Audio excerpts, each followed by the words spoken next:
Hey everyone, today I'm just going to be sharpening this Ronin Katana brand Viking sword. Before I get this, be sure to smash that like button and subscribe. So here's the current edge. As you can see, it's not very sharp at all. So we're going to fix that.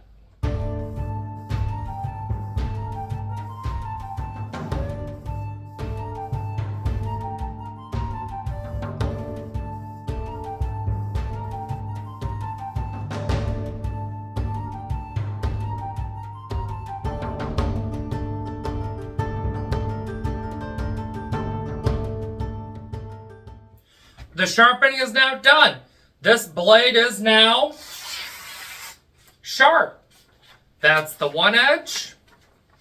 And here's the other. As you can see, nice and sharp.